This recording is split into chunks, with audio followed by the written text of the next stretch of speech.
Hi good morning. मेरा ये video उन लोगों के लिए है जो 40 साल या इससे ऊपर के हैं और अब अपनी ज़िंदगी में और बॉडी के अंदर वो एक चेंज महसूस कर रहे हैं। और वो चेंज क्या है? उन्होंने अपना लाइफ स्टाइल चेंज नहीं किया लेकिन वजन बढ़ता जा रहा है, एनर्जी लेवल कम हो गया, हर टाइम खाने की इच्छा करती है, ऐसा लगता है कि अगर मैं खाऊंगा नहीं तो ग्लूकोज लेवल नीचे हो जाएगा। कई बार वो डाइटिंग करते हैं, वो डाइटिंग में सक्सेसफुल भी हो जाते हैं, फेल भी हो जाते हैं।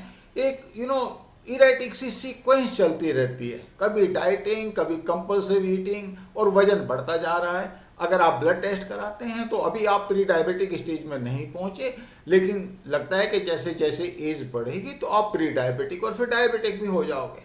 तो ऐसे लोग ऑब्वियसली फिर एक वरीसम सिंड्रोम में तो रहेंगे ही। और अब वो अपनी ज़िंदगी को ट्रैक पे लाना चाहते हैं। अभी तक उन्होंने क्या किया? अभी तक वो बेसिक जो फोकस उनका होता था कि भाई मेरा वजन कितना है, तो वेइंग स्केल की तरफ वो देखते रहते थे। कई बार डेली मॉनिटर करते थे, कई बार वीकली मॉनिटर करते थे, but they have not succeeded.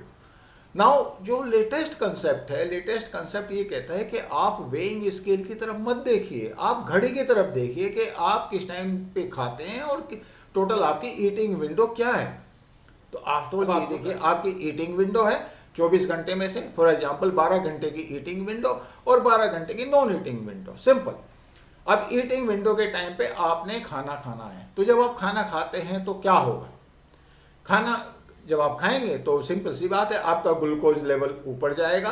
Glucose level ऊपर जाएगा तो इंसुलिन लेवल भी ऊपर जाएगा और बॉडी जो है वो फैट बर्निंग मोड में रहेगी या ग्लूकोज यूटिलाइजेशन मोड में रहेगी, क्योंकि उसको एनर्जी की जरूरत है। अब आप नॉन ईटिंग विंडो की तरफ आइए, यहाँ पे आप एक्चुअली खाना नहीं खा रहे हैं तो ग्लूकोज लेवल डाउन है, इंसुलिन लेवल भी डाउन है और जो फैट डिपोजिशन जो है वो एक्चुअली यहाँ पे होने की प्रोबेबिलिटी है। तो उस हालत में जो नॉन ईटिंग विंडो है, अगर आप देखें तो फैट डिपोजिशन का काम इस फेज के अंदर होता है। तो बाय एनी चांस अगर आप अपनी नॉन ईटिंग विंडो को ज़्यादा से ज़्यादा कर दें तो क्या ये पॉसिबल है कि आप अपना वजन कम कर सकते हैं या ढंग से मैनेज कर सकते हैं? बिल्कुल पॉसिबल है। अब वो कैसे पॉसिबल है ये हम बता देते हैं आपको। पहली बात तो आपने अपनी जो ईटिंग विंडो है जिसमें आपका एनर्जी यूटिलाइजेशन सबसे ज़्यादा है, उस ईटिंग विंडो को आप कम से कम कर लीजिए। अगर अभी 12 घंटे की है तो कुछ दिनों बाद 10 घंटे की कर लीजिए या उसके कुछ दिनों बाद आप 8 घंटे की कर लीजिए। ये बेसिकली आपके ऊपर डिपेंडेंट है, क्योंकि इसमें एनर्जी बर्न होती रहती है और फैट जो है वो डिपॉजिट नहीं होता, सिंपल। तो इसको अगर आप 12 घंटे से 10 घंटे की लेके आ जाएंगे तो देखेंगे कि आपकी बॉडी के अंदर चेंज आना शुरू हो जाएगा।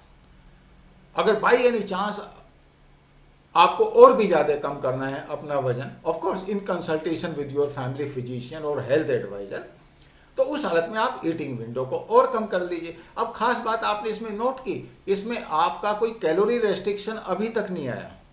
ऑफ कोर्स आप एक बैलेंस्ड डाइट लेंगे, मगर जो टोटल कैलोरी इनटेक है आपका, अगर 1800 कैलोरी पे या 2000 कैलोरी पे, based on your daily requirement of energy जो भी चला रहा है, उसमें कोई चेंज आपने नहीं करना है। सिर्फ आपने अपनी ईटिंग विंडो के टाइम को कम कर देना है ना, सिंपल।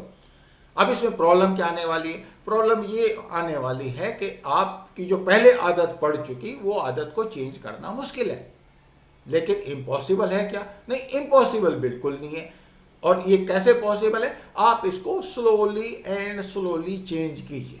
दूसरी बात, अगर आप ऑफिस जाने वाले हैं तो जो आपका ब्रेकफास्ट है 50% कैलोरी तो आप उसी में ले लीजिए, जिससे पूरे दिन भर जो आपका वर्किंग विंडो है और ईटिंग विंडो है वो दोनों साथ साथ चलें, तो फैट डिपोजिशन होगा ही नहीं, एज सिंपल एज दैट। तीसरी बात, डिनर आपका बिल्कुल लाइट होना चाहिए। हम करते हैं क्या, गलती करते हैं कि जो हम ईटिंग विंडो से नॉन ईटिंग विंडो की तरफ जाते हैं, स्पेशली इन इंडिया, तो हम ज़्यादा खाना खा लेते हैं या फिर रिच फूड खाते हैं। हम, आपने देखा होगा, हम डिनर में सबसे ज़्यादा हैवी डिनर हो जाता है और उससे क्या होता है कि आपकी जो नॉन ईटिंग विंडो है जिसमें फैट डिपोजिशन सबसे ज़्यादा होने वाला है और एनर्जी एक्सपेंडिचर सबसे कम होने वाला है, तो वो एकदम आपको वजन को बढ़ा देती है। तो आपने सिंपल करना है कि ईटिंग विंडो को कम से कम रखना है और नॉन ईटिंग विंडो को आपने ज़्यादा से ज़्यादा रखना है। उस हालत में होगा क्या, आपकी बॉडी धीरे धीरे एडजस्ट कर जाएगी। कभी भी आप ये गलती ना करें कि आप बहुत जल्दबाजी करें या अपने खाने की क्वालिटी में या क्वांटिटी में कोई मेजर चेंज लेके आए।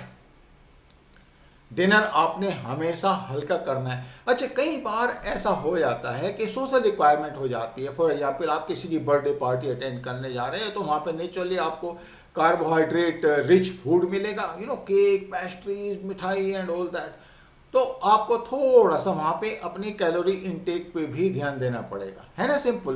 But rather than looking at the weighing scale, अगर आप घड़ी की तरफ देखेंगे तो आप देखेंगे कि धीरे धीरे करके आपका जो वजन है वो ऑटोमेटिकली उस डायरेक्शन में आ जाएगा जहाँ पे आपका बॉडी मास इंडेक्स 23-24 के आसपास कम से कम हो जाने वाला है।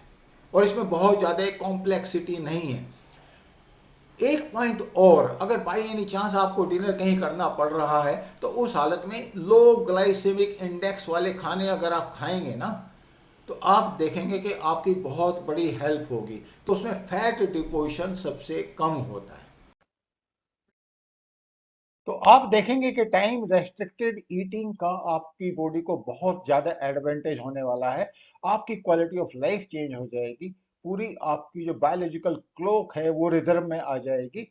और कार्डियोवैस्कुलर सिस्टम, गैस्ट्रोइंटेस्टाइनल सिस्टम, आपका नर्वस सिस्टम, सब कुछ इम्प्रूव कर जाने वाला है। ऑफ कोर्स आपका वजन तो कम हो ही जाएगा। और इसीलिए आपका एनर्जी लेवल जब वापस आएगा तो आप फिजिकल एक्टिविटी और आपका स्टेमिना भी बढ़ जाने वाला है। आपकी ऑफिस में परफॉर्मेंस भी बढ़ जाएगी। तो obviously it is going to be life changer for you and you will feel